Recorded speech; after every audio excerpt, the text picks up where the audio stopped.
Rehab Christian Center Tuesday night virtual experience. And I'm so grateful to be here with you tonight. Special time. We normally don't come on at 7:30, 7:33 on Tuesdays, but I appreciate your flexibility with me. Just literally walked in from basketball practice with the little ones, and want to jump right into this because I promised you Sunday I would finish what we started Sunday, and what an incredible message. Sunday, a gorgeous mess, part one. And so tonight I want to finish it. I only need about 25 minutes. I didn't have a lot of notes left, but there are some things that we really need to put out there tonight to finish up this particular message, a gorgeous mess, part two. So if you're tuned in now, I need you to start liking this video and sharing this video. Make sure you say good evening in the chat area. It's rude to come to church, even if it's virtual, and not speak. And start liking and sharing the video, whatever network you're on, regardless of the network, rather, that you're on. I want you to start liking this video and sharing this video now. And encourage people to tune in. Because this is going to be powerful. Again, part two of Sunday, a gorgeous mess, is what we're going to finish up tonight. Because as I promised you, Sunday is the first Sunday in February. And I promised you that we would deal with love and relationships throughout the entire month of February. Many of you have asked about that. And I hope you all know what y'all asking for, because I'm going to take, starting Sunday, the entire month of February and just deal with love and relationships. And it's going to be interesting. It's the love month. And so, again, I hope y'all are ready for what you asked for, because it's going to be candid. I've already got the subjects and the lessons that I'm going to teach. I'm going to start framing that information out this week, and it's going to be powerful, and it's going to be candid. And if it doesn't hurt you too bad, it's going to help you grow. I really want to share some things that I think are really going to help many of you that are in seasons of transition as it relates to friendships, relationships, and a lot of other ships that you have in your life. And so it's going to be powerful. Okay, I've talked enough. Let's get back into this. Where I left off Sunday was with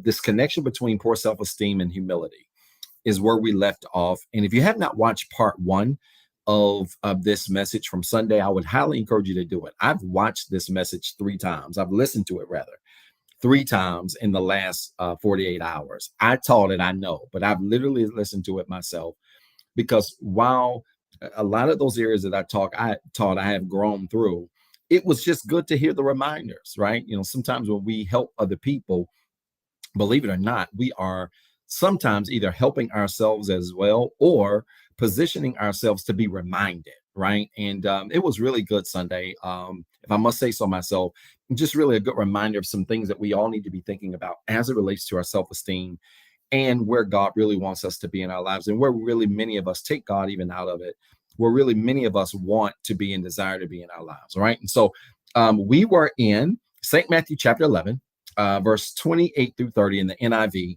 And I've just got 2 points tonight. Again, I knew it wasn't going to be a lot tonight, but I did not want to just abruptly end it, because these 2 points are very important. All right. So I want you to record this. If you're tuned in, again, like the video, share the video. This is a gorgeous mess, part 2. Put that in the comments so that people can get it. And let me give you these nuggets really quickly over the next 25 minutes. All right. Number 1, I want you to record this. Your self-esteem gets low when your ego gets tired of carrying what your soul can handle. This is a mouthful, but I want to give it to you again a couple of times, because I need you to either type this in the comments, or if you're writing in a journal, maybe you've got a journal in front of you like I do. I keep a journal near me. You can write it down in your journal and reflect on these things. Again, I want to give this to you. Your self-esteem gets low when your ego gets tired of carrying what your soul can handle. Your self-esteem, gets low when your ego gets tired of carrying what your self-esteem can handle. I want to say it a 4th time. I want you to get this. Your self-esteem gets low when your ego gets tired of carrying what your soul cannot handle, right? I want to take a couple of moments tonight to connect what we talked about. Remember, we talked about the number one killer of self-esteem being us carrying things we don't have to carry, right? And then we made this connection between self-esteem and humility and poor self-esteem. And I gave you 3 things that you need to stop carrying right now, right? We talked about 1, you need to stop carrying things you can't change or control. You need to stop carrying things that don't belong to you. And you need to stop carrying problems you never created, right? So we talked about all of those things. Now, I want to connect this further because I want to talk to you tonight about your ego and your soul, all right, and your spirit. And I'm going to make this connect to your self-esteem. This is going to blow you away. I think it's going to bless you the way it blessed me. What I just gave you is a statement. Again, I want to give it to you the 6th time. Your self-esteem gets low when your ego gets tired of carrying what your soul can't handle. That may sound like a complicated concept, but let me just tell you what this definition is critical to. This definition is critical because it describes the relationship between your mind and your spirit. All right. In simple terms, that definition I gave you about your self-esteem getting low when your ego gets tired of carrying stuff that your soul can't handle really describes this very unique relationship between your mind and your spirit. There is a unique relationship between your mind and the way you think and your spirit or your soul. And you can't miss this. If you understand the connection between your mind and your spirit, your self-esteem is going to be undefeated. All right. Your mind is mainly ruled by your ego. Your mind, listen to me, is mainly ruled by your ego. I want you to record this. Come on. I'm going to give you some quick nuggets tonight to finish this out. Your mind is mainly ruled by your ego, right? So it is your ego that mainly rules your mind.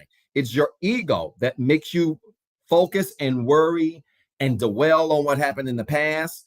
It's your ego that makes your mind be so concerned about what's going to happen tomorrow, right? And so the ego's primary job is to get your mind focused and keep your mind focused on what happened yesterday, and then to have your mind anxious or on edge about what's going to happen tomorrow. This is so important. The ego does not like the present moment. The reason why the ego does not like the present moment is because the present moment is by far the most relaxed place you can be. Now, I know many of you are saying, Dr. Zeb, that doesn't make sense because right now my life is in chaos, and you're telling me that the most relaxed place in my life is in the present. And I'm telling you, that's exactly what I'm telling you. I am saying to you that your ego wants you walking around still crying about what happened yesterday. Your ego also wants you walking around worried and concerned and what ifing yourself about the future. But the ego struggles when you can relax in the present and say, the past is done. I'm not worried about tomorrow. I'm going to be good in the moment that I'm in. When you adopt that attitude by itself takes your mind and calms it down. Listen to me. That attitude of embracing the present moment takes how your mind would be on edge about the future and still hurting about the past and calms it down. And this is why the mind is mainly ruled by the ego. Those of you who have allowed your self-esteem or your self-confidence or your self-worth or the way you see yourself to be dictated by events that happened in the past or be impacted by the possibilities of the future is because your ego has kept your mind in the past and future and has not allowed you to relax in the present moment. And so this whole concept of a gorgeous mess then connects, because then if we are so consumed about what happened in the past and we're so on edge about what's going on in the future, you can look well put together in the present, but if your mind is either behind you or in front of you, you might look put together, but inside you're going to be a mess. And so I see you, Sonay. The next step then has to be that as you grow on your spiritual journey, what you are going to see is that your spirit and the ego will always be clashing, right? Because record this, your soul is connected to your spirit. If your mind is ruled by the ego, your soul, record this, is connected to your spirit. So you've got the mind battling the ego on one hand, you've got your spirit and your soul trying to unite on the other hand. And the only way the soul and the spirit can be at rest is if your mind is tamed to be focused in the present moment of where you are. Listen to me. The easiest way to recover from hurt, from loss, y'all listen to me. Listen to me. The easiest way to recover from hurt, from loss, from disappointment, from confusion about things that have happened or things that are going down or things that have gone down, the quickest way to recover is to train your mind to pay more attention to where you are right now. This may not even sound like life-shattering stuff to you, but if you really would just listen and consume what I'm saying tonight, this has the potential to forever change the way you allow yourself to handle hard times. The easiest way to be okay when you have experienced disappointment, hurt, loss, confusion, whatever, is to train the ego to leave the past alone, to stop worrying about the future, and allow your mind to relax where you are right now. And what makes that so incredibly challenging is that the ego literally sits on your shoulder. I'm going to tell my age. There was a cartoon called Tom and Jerry when I was a little kid that was the bomb. And what this cartoon was powerful because the cat, which was Tom, I think the cat was Tom, I can't remember. He would be positioned to want to do some stuff. He would want to do something. And then they would, on the cartoon, allow an angel to sit on his shoulder and a devil to sit on the other shoulder. That's how your ego and that's how your spirit works, literally. When things happen in your life, when things transpire in your life, whether you expected them to transpire or not, when things happen in your life, literally, you have a choice to allow your ego to take control of you or to allow your spirit to take control of you. When your ego takes control of you, it's going to cause your mind to stay in yesterday or to be worried about what's going to happen tomorrow. When your spirit is in charge, your spirit's going to connect with your soul and say, listen, you can't change what happened yesterday. You can't necessarily control what happens in the future. And I say necessarily because I believe that the power of life is connected to the words we speak. Whether people want to receive this or not, you have the ability to influence your future by your words and your actions. Yes, you can chart out your future by your words and your actions and the things you believe. Without a doubt. But hear what I'm saying. Your spirit, your soul has to fight through the grip of the ego.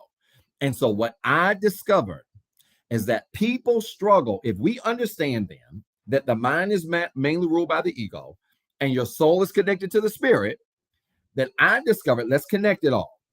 Your self-esteem struggles when your spirit gives up on the challenges that it has and no longer wants to fight your ego.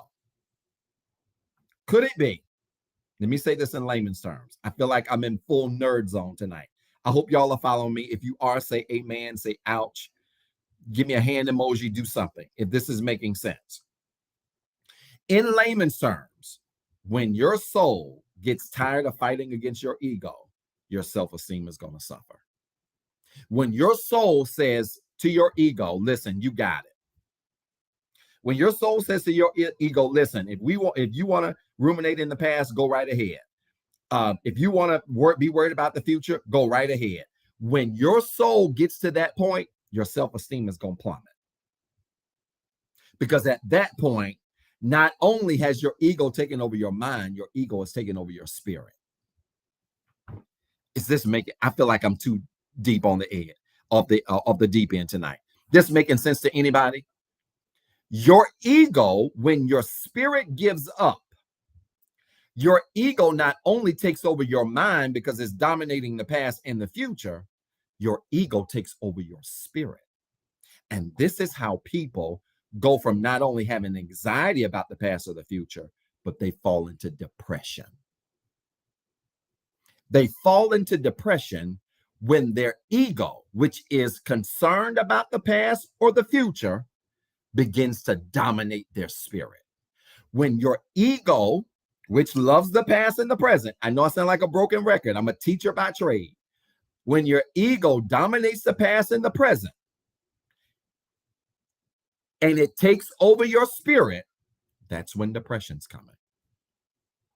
That's when anxiety is coming. That's when panic attacks come. Gosh, is this making sense to anybody tonight? Is this, and I like that. I don't know who I'm April Marie 88 is, never met you, but I like what she just typed. It's the whole idea of devil and angel, cartoon Tom and Jerry, flesh and spirit. And we've got to be careful, right? And I want to be clear here. I'm not minimizing things like panic attacks and anxiety and depression and difficult low seasons. I've been through low seasons in my life. I know these things are absolutely very possible and real, but hear me. Y'all not going to agree with this. Some people are not going to agree with this. I might lose you.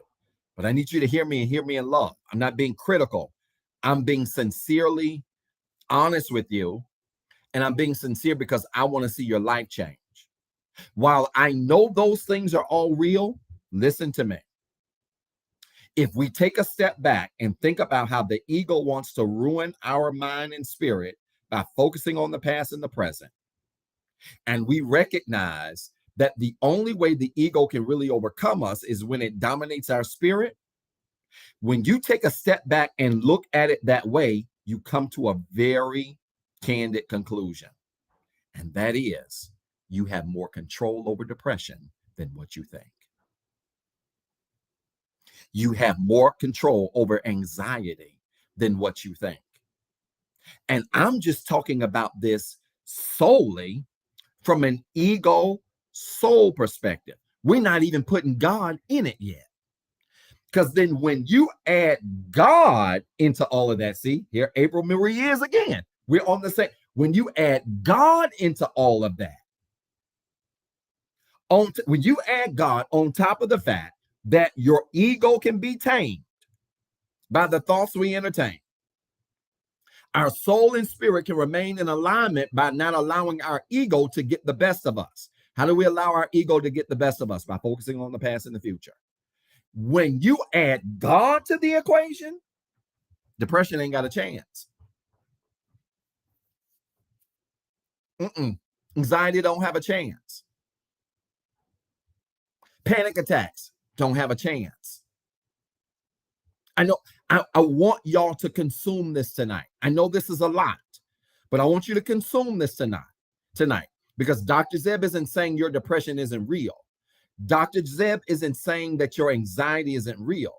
Dr. Zeb is saying to you that when your ego comes under the control of your spirit and we introduce God into the equation, that alignment is undefeated.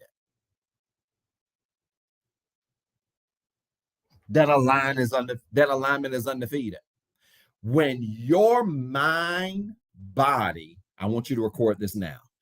When your mind, body, and spirit are in alignment, you're undefeated. Don't ever forget this.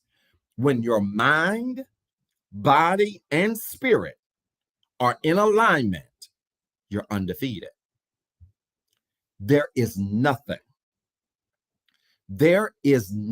on the face of this earth that can defeat you when your mind, body, and spirit are on the same page.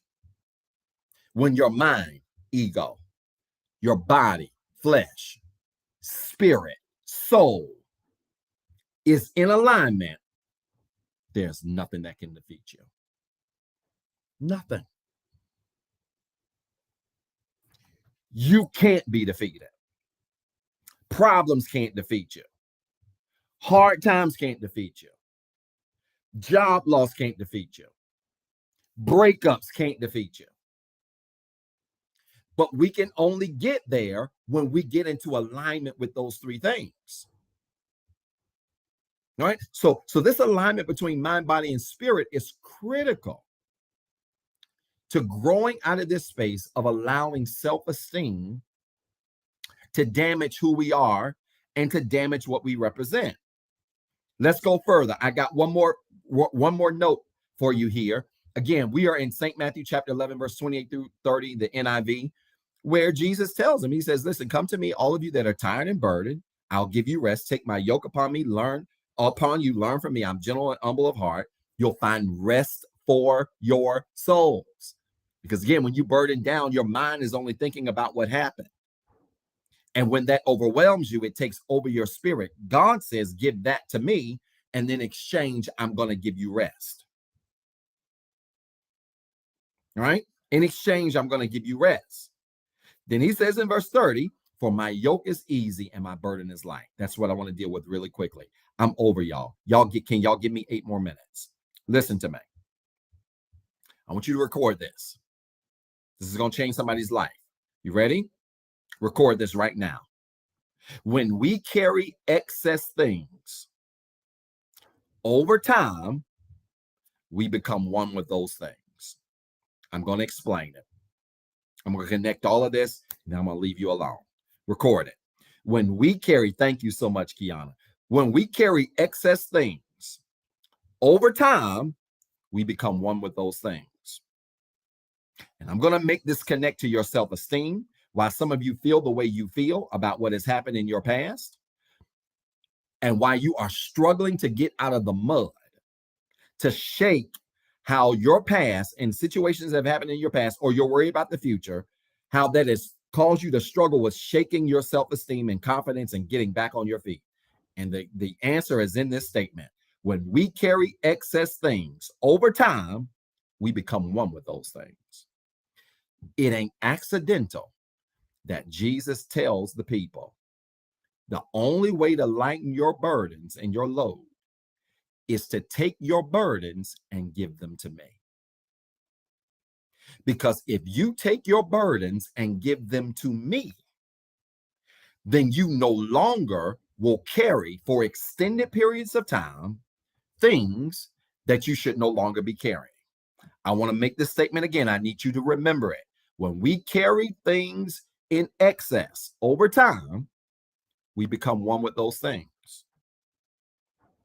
The easiest way I can explain this to make this relate to your life, like the things that you are depressed over, the things that you have anxiety over, right? Many of you have become one with the disappointment of job loss because you have carried it for so long that now your excess carrying it has allowed job loss to become a part of your identity. You have been so attached to the loss that came with you losing your career that it has become a part of your identity. And we know it is because every time people talk to you, or every time you hang out with your girlfriends or your boyfriends and you hang out, you can't have a conversation without talking about what the job did to you. Let me give you an example that really makes more sense. Let's talk about this relationship stuff. The reason why I know many of you have carried the relationship hurt for too long, the marriage hurt for too long, the divorce hurt for too long, is because either every waking moment you're thinking about it, or when you are around others, gathered around others, you somehow, some way, find a way to infuse it into the conversation or to connect the conversations that are going on with your situation. And at that point, you have become one with what has hurt you. Listen to me. And when you become one with what has hurt you, all of a sudden, the thing that you are carrying in excess, you have become one with. Y'all, I feel like I'm talking complete nerd jargon here. Y'all got to forgive me. I'm just on my nerd tonight. I can't help it. You become one with the thing that you carry for too long. When you carry something for too long, you become one with it. And when you become one with it, it becomes incredibly difficult to shake it. Can I give y'all an example? Let me give you an example. Maybe this example will make sense.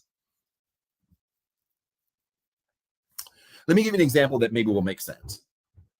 Yeah, I'm a nerd. I can't help it. So man, it's bad. You know, us nerds got picked on when we were in school, but we winning now. Anyway, let me give you an example. I think that will make sense. Y'all, I'm over. Can I have? It's 8:02. Get me until 8:12. Give me 10 minutes, please.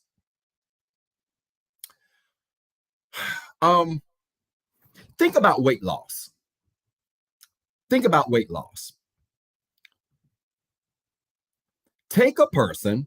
This might not be a perfect example, but it's going to make sense. Take a person who has an enormous amount of weight, right? Take a person that has an enormous amount of weight that has been carrying this weight for a significant period of time. When that person loses the weight, I've got a lot of friends who are fitness trainers, male and females, fitness instructors, and they will tell you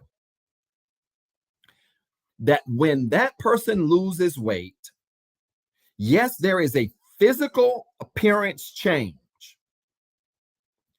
but the evidence of carrying the weight is still there. I.e., she said, get to a touchy subject, i.e., stretch marks, right? Stretch mark. Women aren't the only people that have stretch marks. Men have stretch marks too, especially if you've been a man that has carried an exorbitant amount of weight over a period of time. What you will discover is that when that weight goes away, the stretch marks, i.e., love marks, remain. The love marks or the stretch marks are proof, not that you were just carrying something, they are proof that you carried it for a long time.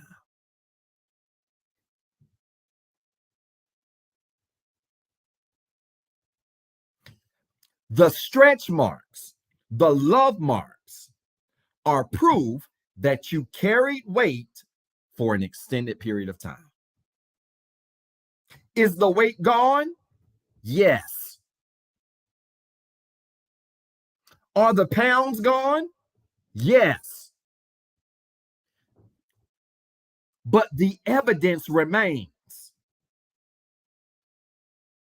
And that's what happens when we carry pain too long. You ready?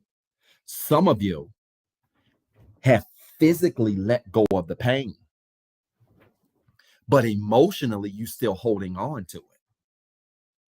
So right now, you're walking around with spiritual stretch marks called depression. You're walking around with spiritual love marks called anxiety.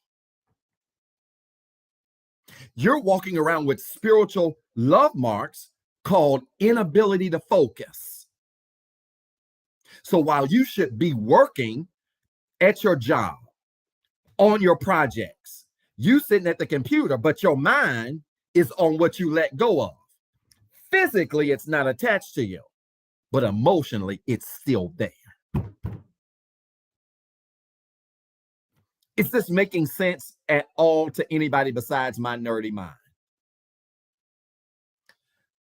And so we have to be careful, because when you carry pain too long, God can free you from it, but you'll still be walking around with the scars that was the proof that you carried it. And not only was it the proof that you carried it, it was the proof that you carried it for too long.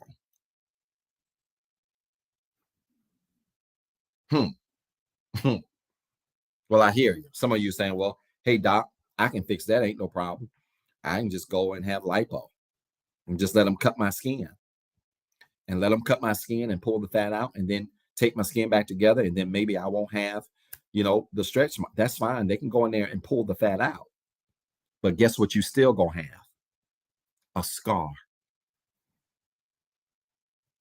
Gosh, is this making any sense to anybody besides my nerdy self? You still gonna have a scar, which means they can pull the fat tissues out of you.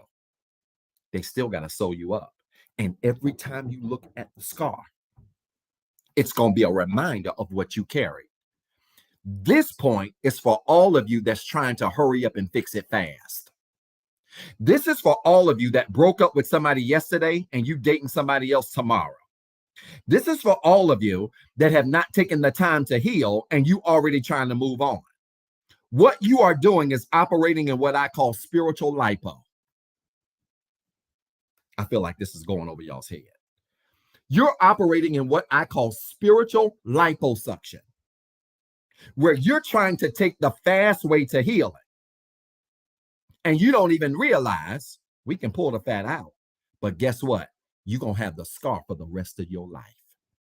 And if you're not careful to take your time to heal from situations and pain of the past, you broke up yesterday, you're already dating tomorrow. You don't take your time to heal from that. Yeah, you can find somebody else. And yeah, you may have some seasons of happiness. You may have some moments of fulfillment. But guess what? If you pay attention, you also going to have a scar to remind you of what you've been through because you tried to heal too fast.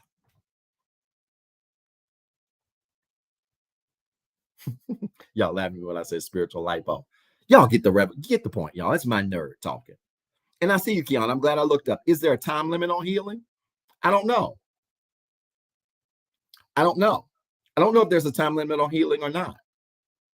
But I'll say this. This is what I know for a fact. The more whole you are, the faster you heal. I need y'all to record that. That ain't in my notes. The more whole you are, the faster you heal. Some of you it's taking a long time to heal because you're not whole. Y'all, you know anybody that's diabetic? Anybody know anybody that's diabetic that's got high blood pressure? What happens when they get a cut or a scar? When they go to the doctor will ask, are you diabetic? Are you diabetic? Do you take high blood pressure pills? You know why? Because folks that are diabetic or on high blood pressure meds, when something happens to their body takes longer to recover because it's really not in a whole state. And this same thing happens when you think about your life and your emotional scars. The same thing happens when you think about why you are so pretty and handsome on the outside, but so torn on the inside. It's because you're not fully whole. And yes, you can heal. A diabetic can heal from a cut. A person with high blood pressure can heal from a wound, but it takes longer. But guess what, y'all? When you healthy, you ain't gonna be these meds and blood pressure meds, and you go out here and something happens, your body naturally heals faster because the base by which it's trying to heal is more whole. And I need you to know that while I can't tell you how long it takes you to heal, if you feel like I'm talking to you, Dr. Zeb, you talking to me, I know what it's like to be a gorgeous mess, a handsome mess, a beautiful mess. Because my self-esteem and my hurt has wrecked me, and I'm still reeling and I'm still recovering. Let me give you some advice. The best advice I can give you is to not focus on what happened, but to focus on being whole. Because the quicker you can get to whole, the quicker you're going to be able to heal. And that's the problem. So many people are focused on healing. Heal me, Lord. Heal me. Heal me. I want to heal. Heal me, Lord. Heal me. Heal me. And God is saying, why don't you just get whole first? Because in the process of restoring your body to wholeness, you condition your body to heal itself. Healing is not the goal. Wholeness is. Did y'all hear what I said? Healing is when you spiritually mature, you recognize that healing ain't the goal. Wholeness is. I can't remember the last time I prayed and asked God to heal me. Are y'all listening to me? I can't remember the last time I prayed and asked God to heal me. And I'm not saying this to brag or whatever. I'm saying this to you to say that there are levels to spiritual growth and development. Oh, you're going to know you've grown. I'm coming to that question. I'm going to pin that. I'm not going to forget that. I'm going to come back because I saw something that stuck out about trauma and what it looks like. And I'm going to read in a second, but let me just say this. You're going to know you're growing spiritually when the goal ain't healing. The goal is wholeness. God, I don't even really care about how you heal me or when you heal me through this because I'm dealing with this stuff. What I am more focused on is just, God, make me whole. Condition my spirit to be whole so that whether it's this attack or this situation or a future one, I can recover faster. And when you make being whole the focus, because life is going to hurt you again. Y'all don't think that what hurt you was going to be the last thing that hurt you. Don't think what you went through is going to be the last thing you went through. Don't think what you had to recover from is going to be the last thing you had to recover from. Life is cyclical. You're going to go through another hard time. But listen, you're going to recover from the hard time better if you make wholeness the focus and not healing. Healing's the rubber band. I mean, healing's the Band-Aid. That's all it is. Healing's the Band-Aid that covers you. You got to be whole. And wholeness is a process of alignment between your mind, body, and spirit. Would y'all record that? Wholeness is the process of alignment. Don't y'all steal this. This is going to be on my personal YouTube channel. I'm about to ratchet it back up again. It's going to be popping. We're going to be talking about religion and relationships. It's going to be great. I want you to remember that definition. Wholeness is the alignment between mind, body, and spirit.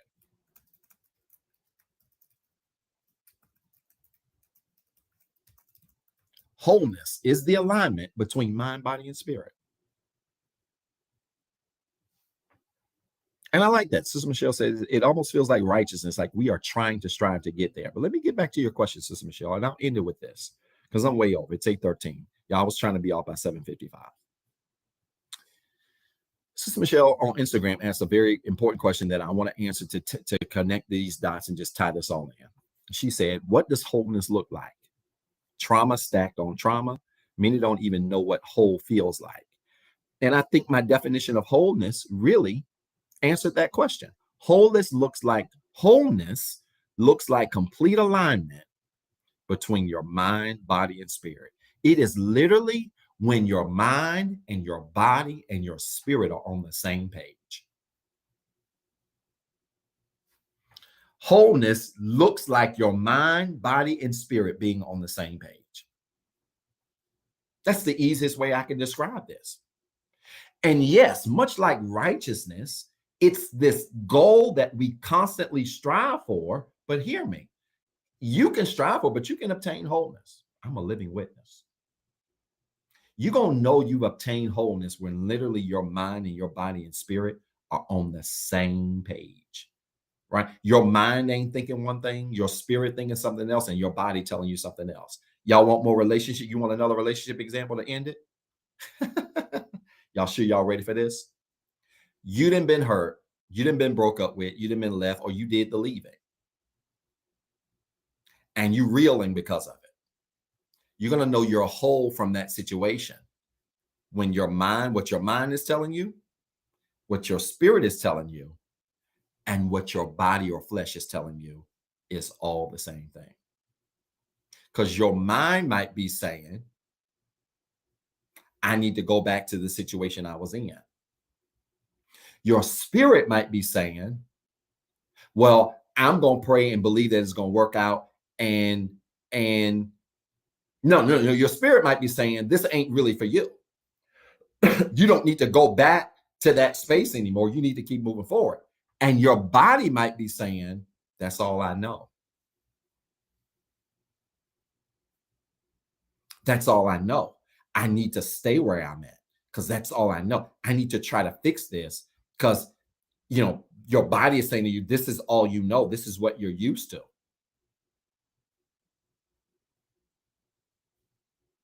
And so when your mind, body, and spirit are giving you three different pieces of advice, you can't be whole. And to your question about peace or point about peace, I would agree with that. If you're not whole, it's impossible to have peace. When your mind telling you one thing and your spirit telling you one thing and your body is telling you to do something else, there's no peace in that. And this is where depression and very, very high highs and very, very low lows go. Now, that's a legitimate question, but are you happy? I will say this to that question. I think that when your mind, body, and spirit gets into true alignment, happiness has no choice but to happen. Because then at that point, happiness becomes less about what you want and it becomes more about your alignment. Let me help y'all. There's a lot of things I could go get right now. There are a lot of people I could go get right now that could bring me instant happiness. It ain't going to bring me alignment with my mind, body, and spirit.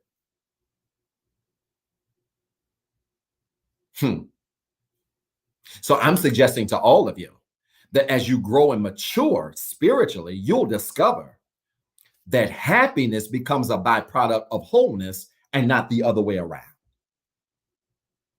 Gosh, is this making sense to anybody tonight? Happiness becomes the byproduct of wholeness. It ain't the other way around. You don't become whole and then happy.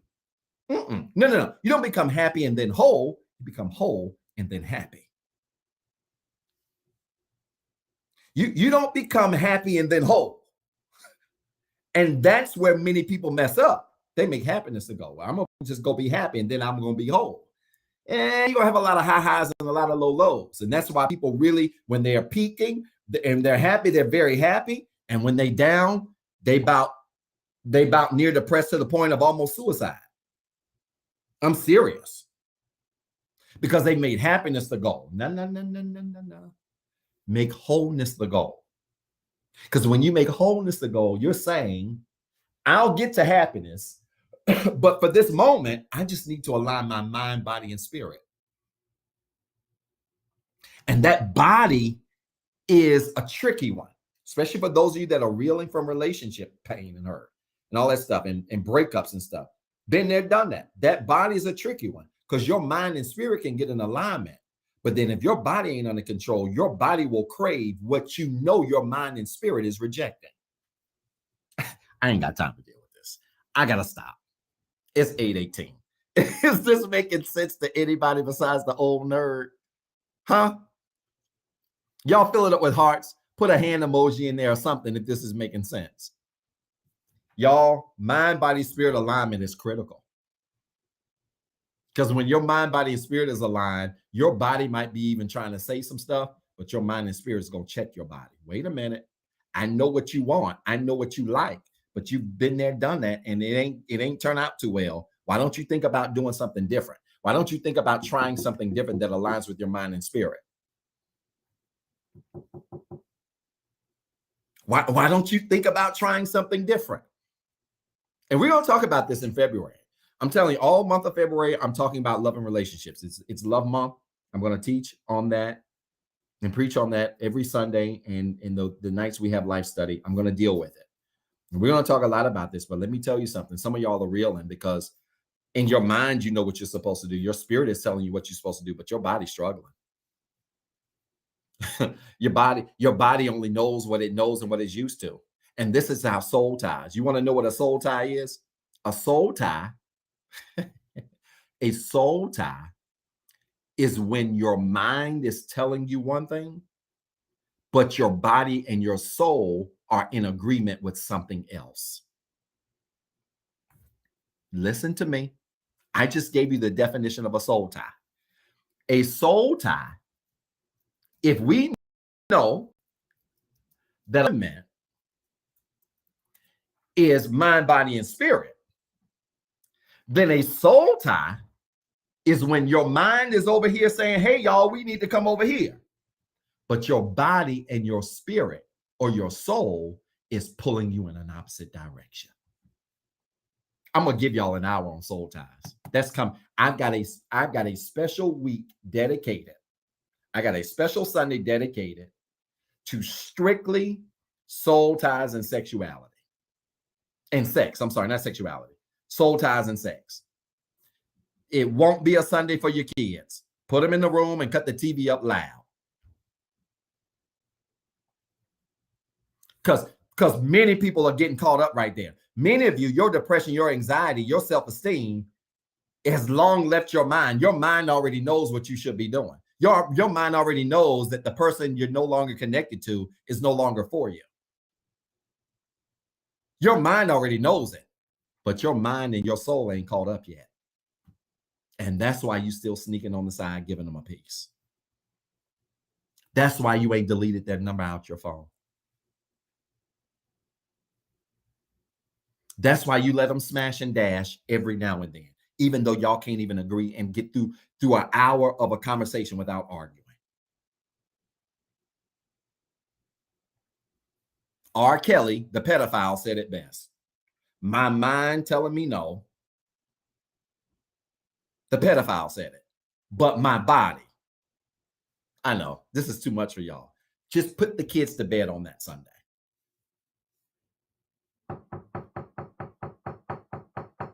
Y'all good?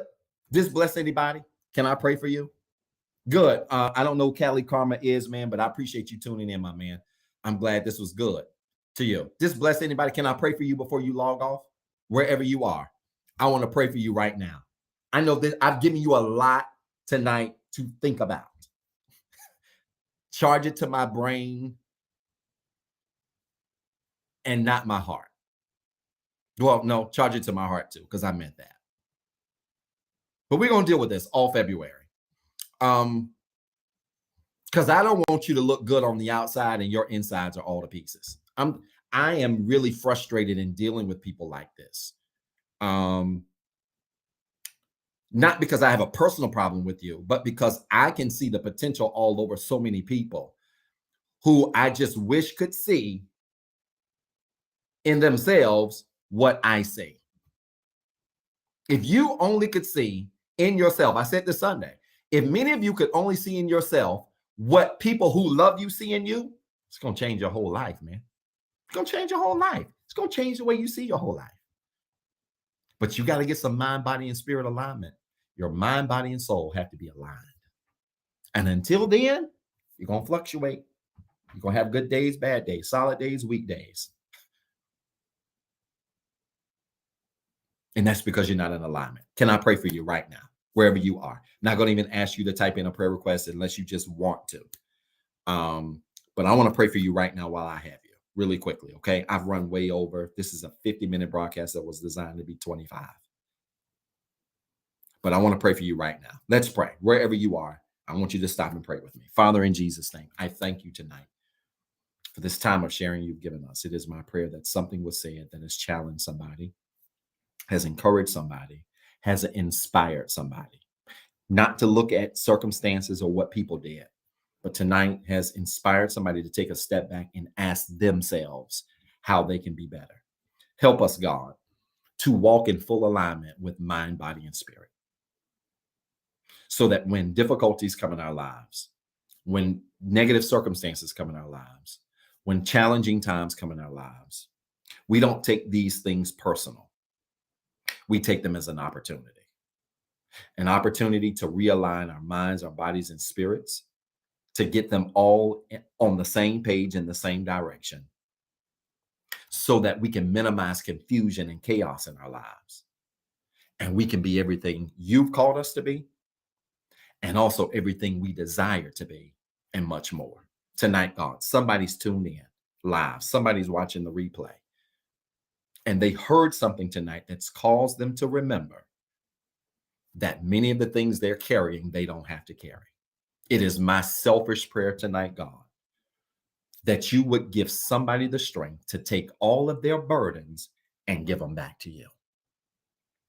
To take all of their stressors, give them back to you.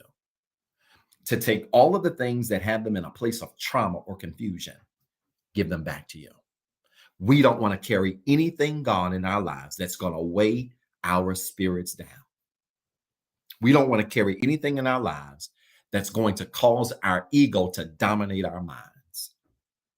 But we give back to you, God, everything that stresses us, everything that's harming us, everything that's hurting us, so that we can walk in the purpose and the calling and the plan that we have literally charted for our lives. I thank you, because I do believe that this message this week is going to be a turning point for someone. Somebody's not going to cry as much as they used to cry. Somebody's not going to be as depressed as they used to be depressed. Somebody's not going to be as confused as they once were confused. Thank you, God, for clarity tonight in your word. And I pray that you would give us the strength this week to apply it to our lives so that we can receive everything that we intend to receive and expect to receive for our lives. We count these things done and believe you for them in Jesus' name. Amen. Do me a favor. If you prayed that prayer of faith, I want you to type in the comments now. It is so. Hurry. It is so. Why it is so, Dr. Zev? Every time you say amen, you're saying it is so. The word amen means it is so. It means it is done. Sometimes when you go through your day, you don't have the time to be deep and say amen. Sometimes you just need to say it is so. Yeah, I know I'm going to be healed. It is so. I know my family's going to be healed. It is so. I know my friends are going to be saved. It is so. Whatever it is, I want you to do that, and I want you to stand on that. Listen, if this message, if this ministry was a blessing to you tonight, I want to challenge you to give. Yes, we're a tithing ministry. We're a giving ministry. You can give one of three ways tonight. You can give via CashApp, $REHABCCGIVE. You can give through our website, www.rehabcc.org, and choose online giving. Or you can text REHABWORKS to 336-642-3210. And I promise you, if you give either one of those three ways, CashApp, $REHABCCGIVE, website, www.rehabcc.org, or text REHABWORKS to 336-642-3210. If you give either one of those ways, we know God's going to bless you in a tremendous way. Do me a favor, like this video, share this video. Make sure if you watch this video tonight, hit that like button and share it with somebody, a friend, a family member, a coworker who might be dealing with self-esteem issues, and get them to take a look at this video and see this from a spiritual lens. And we believe it's going to be a blessing to somebody. I love y'all like a fat kid love cake. I'm praying for you. I'm rooting for you. I want you to have a fantastic week. And I can't wait to see you this Sunday for the start of our love and relationship series. It's going to be a blessing to you. And I know you're going to be blessed by it. I love you. I'm praying for you. I'm rooting for you. Peace and blessings.